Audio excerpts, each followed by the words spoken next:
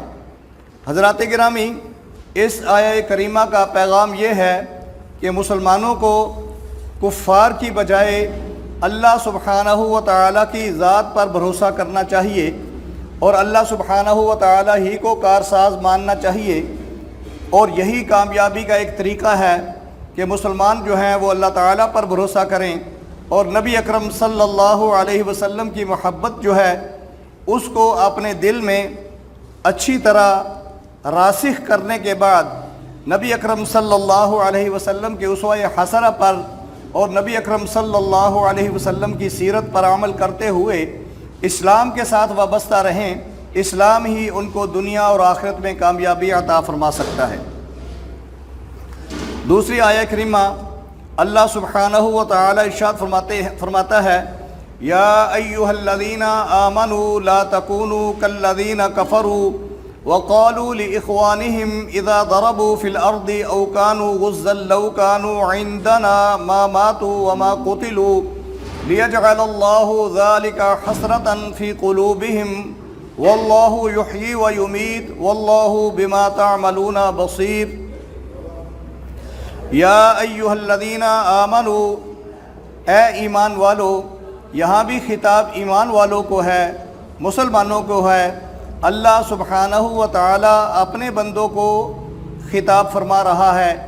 نبی پاک صلی اللہ علیہ وسلم کے امتیوں کو خطاب فرما رہا ہے۔ فرمایا اے ایمان والو لا تکونوا کالذین کفروا، تم ان لوگوں کی طرح نہ ہو جاؤ جنہوں نے کفر اختیار کیا، جو کافر ہوئے۔ وقالوا لإخوانہم، اور وہ اپنے بھائیوں سے کہتے ہیں اذا ضربوا فی الارض، جب تم چلتے ہو زمین میں جہاد کے لیے، او کانوا غزا، یا غزوات کے لیے، لو کانوا عندنا، اگر وہ ہمارے پاس ہوتے، ما ماتوا، تو وہ نہ فوت ہوتے، نہ مرتے، وما قتلوا، اور نہ قتل کیے جاتے، لیجعل اللہ ذلک حسرۃ، یہ اس لیے کہ خدا اس بات کو ان کے دلوں میں حسرت بنائے۔ واللہ یحیی و یمیت، اور اللہ سبحانہ و تعالی زندہ فرمانے والا ہے اور موت دینے والا ہے۔ واللہ بما تعملون بصیر، اور اللہ سبحانہ و تعالی جو تم عمل کرتے ہو ان کو دیکھنے والا ہے۔ حضرات گرامی، پہلی آیات میں ان لوگوں کا بیان ہوا تھا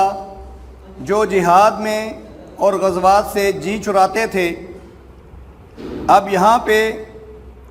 اس آیہ کریمہ میں مسلمانوں کو منافقین کی عادتوں، بری عادتوں اور برے اطوار سے بچنے کا حکم ہے۔ یہ مسلسل آیات کریمہ ہیں۔ اللہ سبحانہ و تعالی نے صحابہ کرام رضوان اللہ علیہم اجمعین کو اور مسلمانوں کو ہمیشہ کفار و مشرکین سے، منافقین سے، نصارہ سے، ان کی سازشوں سے آگاہ کیا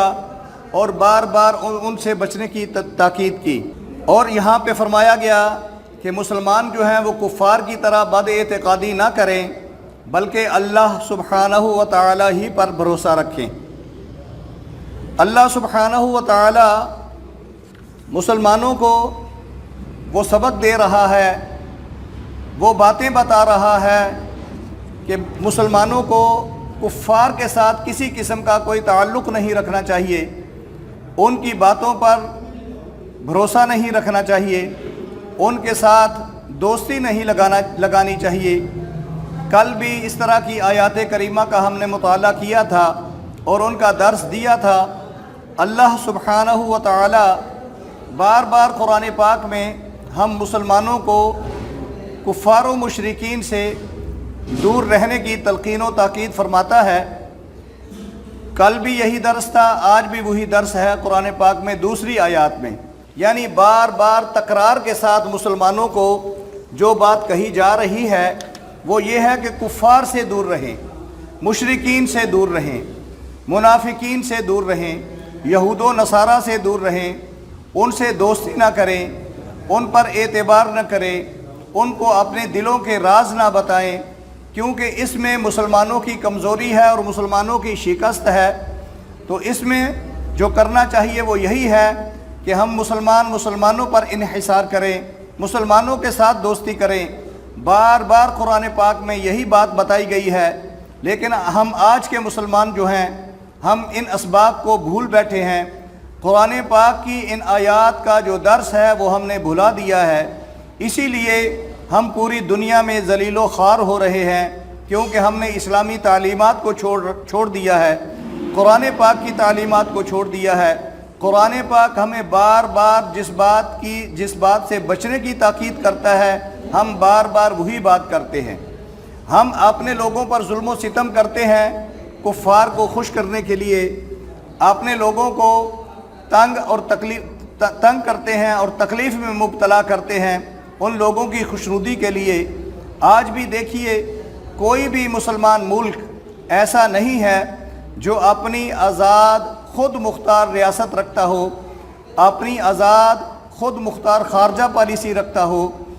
اپنی آزاد خود مختار داخلہ پالیسی رکھتا ہو۔ ابھی آپ دیکھیے کہ کچھ عرصہ قبل مسجدوں پر پابندیاں لگیں، مدارس پر پابندیاں لگیں، مدارس کے سلیبس کو بدلنے کی کوشش کی گئی، مساجد کے اندر بہت سی پابندیاں لگائی گئیں۔ اب کوئی شخص آگے جو قانون بننے والا ہے اللہ سبحانہ و تعالی ان کو ناکام کرے کہ وہ ایسا قانون بنانا چاہتے ہیں کہ اگر کوئی شخص مسجد کے لیے جگہ دینا چاہتا ہے تو پہلے وہ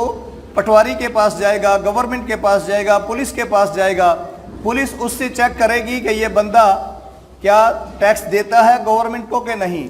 اگر وہ نہیں دیتا تو وہ کہیں گے کہ مسجد بنانے سے پہلے جو گورنمنٹ کے پرانے ٹیکس ہیں وہ سارے کے سارے ادا کرو۔ تو حضرات گرامی یہ ہمارا ملک پاکستان ہے جو اسلام کے نام پر لیا گیا ہے، اسلام کے نام پر بنایا گیا ہے۔ اس وقت کے مسلمانوں نے لا الہ الا اللہ محمد الرسول اللہ پہ اپنی جانیں قربان کی ہیں، اپنی عزتیں قربان کی ہیں، اپنے املاک برباد کیے ہیں اور ان کو چھوڑا ہے، اور پھر بے وطن ہو کر یہاں پہنچے ہیں۔ تو یہ جو ملک ہے قرآن یہ اسلام کے نام پر لیا گیا ہے، قرآن کے نام پر لیا گیا ہے، اور قائد اعظم رحمۃ اللہ تعالی علیہ نے بار بار لوگوں کو یہی کہا کہ ہم مسلمانوں کے لیے ایک الگ ملک بنا رہے ہیں۔ اس وقت کے جتنے بھی مسلمان تھے، مؤمنین تھے اور مسلمانوں کے رہنما تھے، علماء تھے، مشائخ تھے، اولیاء تھے، سب نے اسلام کا ایک قلعہ بنانے کے لیے یہ پاکستان بنایا۔ مگر آج 74 سال 72 سال گزرنے کے باوجود یہاں اسلام کا نام لینے میں اب مشکلات پیدا کی جا رہی ہیں۔ تو یہ وجہ وہی ہے کہ ہمارے حکمران، ہمارے تمام سیاستدان، وہ کسی بھی پارٹی کے ہوں، خواہ وہ اسلام کا نام لیتی ہو جیسا کہ وہ علماء کی کچھ پارٹیاں ہیں، یا وہ سیاست کا نام لیتی ہوں یا جمہوریت کا نام لیتی ہوں، وہ سارے کے سارے جو ہیں وہ کفار کے ایجنٹ ہیں اور ان کے لیے کام کر رہے ہیں۔ اللہ سبحانہ و تعالی قرآن پاک میں بار بار ہمیں ان سے بچنے کی تاکید کرتا ہے، ہم بار بار ان سے جا کے بغل گیر ہوتے ہیں۔ آگے والی آیہ کریمہ میں، اور یہ سورہ آل عمران کی آخری آیت ہے، اور اس کے اندر اللہ سبحانہ و تعالی جو پوری صورت ہے اس کا خلاصہ بیان فرما رہے ہیں۔ ارشاد ہوتا ہے یا ایھا الذین آمنوا اصبروا وصابروا ورابطوا واتقوا اللہ لعلکم تفلحون، اے ایمان والو صبر کرو۔ تو جیسا کہ پہلے بھی ہم بیان کر چکے ہیں، الگ سے صبر کا معنی بھی بیان کر چکے ہیں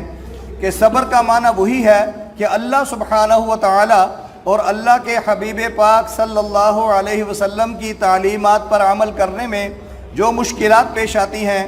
جو تنگی ترشی آتی ہے، جو مشکلات سامنے آتی ہیں، جن کٹھنائیوں کا ہمیں سامنا کرنا پڑتا ہے، ان کٹھنائیوں کا پر، ان مشکلات پر صبر کرو۔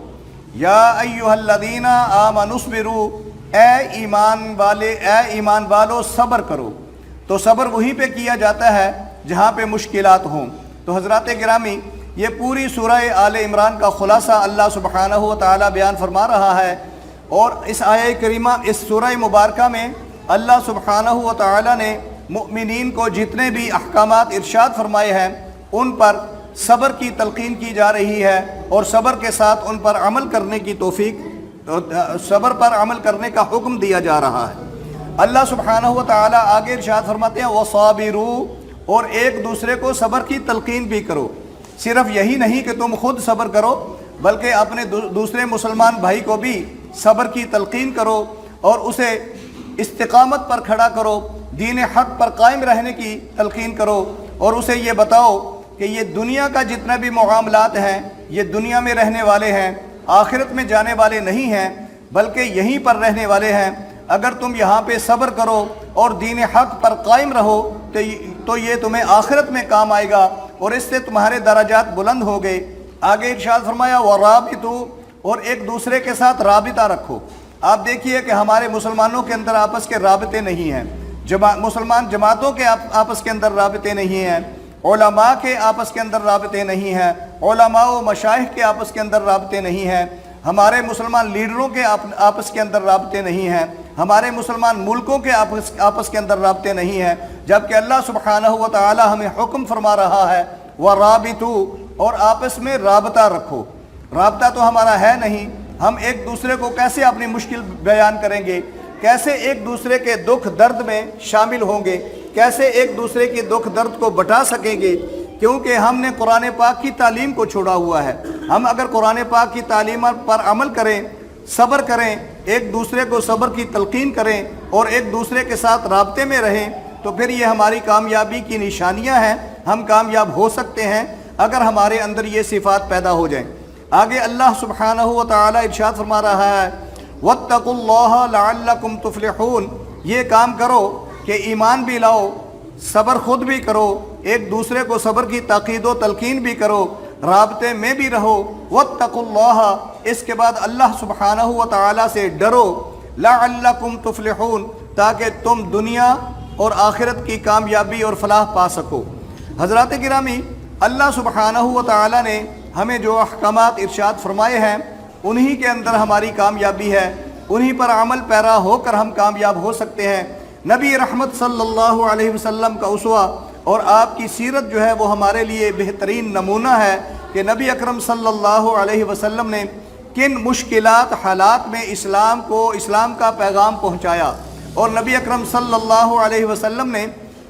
چند مختصر سالوں میں نبی اکرم صلی اللہ علیہ وسلم نے پورے عرب علاقے کو مسلمان کر دیا، اور وہاں پہ مسلمانوں کی حکومت بنا لی، اور ہم یہاں پہ 72 سالوں میں اسلام کا ایک قانون نافذ نہیں کر سکے۔ ہم اس کی بجائے ہم کفار کے ایسے دوست بنے ہوئے ہیں کہ ان کی باتوں پہ عمل کرتے ہوئے ہم اپنی مسجدوں میں پابندیاں لگوا چکے ہیں، مدارس میں پابندیاں لگوا چکے ہیں۔ مسلمانوں کا کوئی لیڈر اسلام کے نام پہ پاکستان کے اندر اسلامی قانون کے نفاذ پہ الیکشن نہیں لڑ سکتا۔ تو یہ ہماری کمزوری ہے۔ ہم مسلمانوں کو چاہیے کہ ہم اپنی اس کمزوری کو دور کریں، اور قرآنی تعلیمات پر عمل کرتے ہوئے،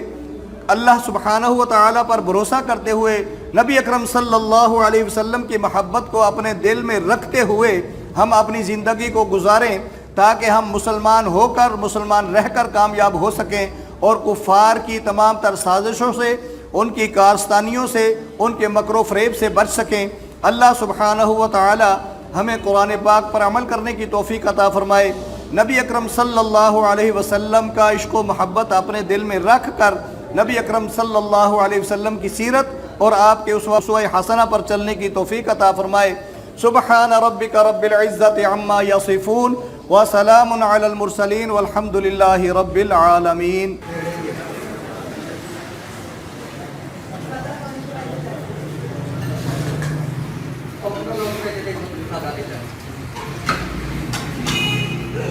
Gracias.